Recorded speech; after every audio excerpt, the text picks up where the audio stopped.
নমস্কার, আমি বিপ্র হালদার ট্রেডেড একাডেমিতে আপনাদের স্বাগতম। আজকের যে টপিকটা সেটা হলো পোর্টফোলিও এবং পজিশন কি সেই সম্পর্কে।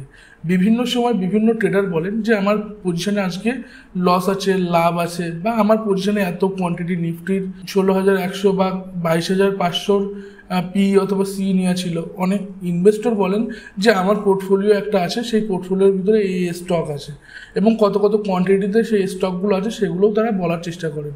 এক্ষেত্রে আজকের যে ভিডিওটা সেটা পোর্টফোলিও এবং পজিশনকে আমরা ব্যাখ্যা করব।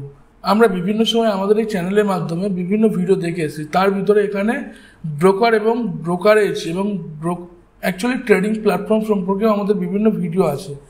সেই ভিডিওতে আমরা ইন্ট্রোডিউস করিয়েছি ব্রোকার অ্যাকাউন্ট, অর্থাৎ আপনার যে ট্রেডিং প্ল্যাটফর্ম সেই প্ল্যাটফর্ম, এবং আপনার demat account. Clear? Trading account কোনটা? অ্যাঞ্জেলন অথবা আপস্টক যে আপনাকে ডিম্যাট অ্যাকাউন্ট প্রোভাইড করছে। এক্ষেত্রে বিভিন্ন কোম্পানি হতে পারে, বিভিন্ন ব্রোকার হতে পারে আপনাকে ডিম্যাট অ্যাকাউন্ট এবং ট্রেডিং অ্যাকাউন্ট প্রোভাইড করে। এক্ষেত্রে আমরা শুধুমাত্র অ্যাঞ্জেলন এবং আপস্টকের নিয়েই চললাম। আমরা যে অ্যাঞ্জেলনের ডিম্যাট অ্যাকাউন্ট ওপেন করেছি, সেই অ্যাঞ্জেলন আমাদেরকে কী করেছে? অ্যাঞ্জেলন আমাদের একটা ট্রেডিং অ্যাকাউন্ট সঙ্গে একটা ডিম্যাট অ্যাকাউন্ট খুলে দিয়েছে। আপনার যে ক্লায়েন্ট আইডি, অ্যাঞ্জেলনের যে ক্লায়েন্ট আইডি আছে সেটা আপনার ট্রেডিং অ্যাকাউন্ট আইডি, এবং ডিম্যাট অ্যাকাউন্ট আইডি একটা 16 ডিজিটের একটা অথবা 14 ডিজিটের একটা আইডি আছে, ডিপি আইডি বলা হয় সেটাকে।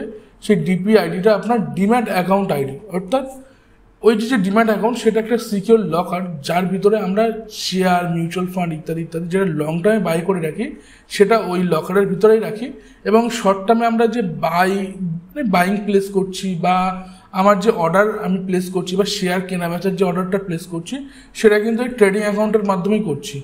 এক্ষেত্রে আমাদের যে পজিশন কোনটা?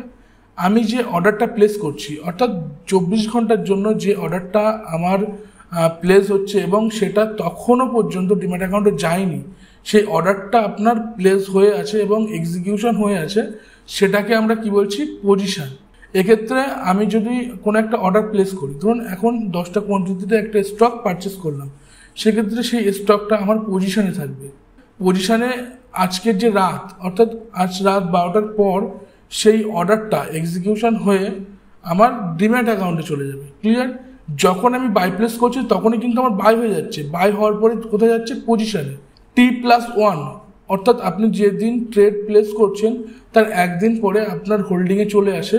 এই বিষয়টাও আমরা ইন ডিটেলস আলোচনা করব সামনেতে। তবে এই যে পোর্টফোলিও এবং পজিশন, পোর্টফোলিওর ভিতরে আমরা কি হয়, লং টার্মে যে বিনিয়োগগুলো করছি সেগুলো আমাদের পোর্টফোলিওতে থাকে, এবং যেগুলো আমরা শর্ট টার্মে বিনিয়োগ করছি সেগুলো আমাদের ট্রেডিং অ্যাকাউন্টের পজিশনে থাকে। ক্লিয়ার? আর লং টার্মে যেগুলো থাকছে সেগুলো ডিম্যাট অ্যাকাউন্টের পোর্টফোলিওতে থাকছে। ক্লিয়ার? এই নিয়ে আর কারোর কনফিউশন থাকার কথা নয়। তবে এখনও যারা ডিম্যাট অ্যাকাউন্ট ওপেন করেননি, আমাদের যে ডিসক্রিপশন বক্সে বিভিন্ন ডিম্যাট অ্যাকাউন্ট লিঙ্ক আছে, সেই ডিম্যাট অ্যাকাউন্ট লিঙ্ক থেকে আপনারা একটা ডিম্যাট অ্যাকাউন্ট ওপেন করতে পারেন।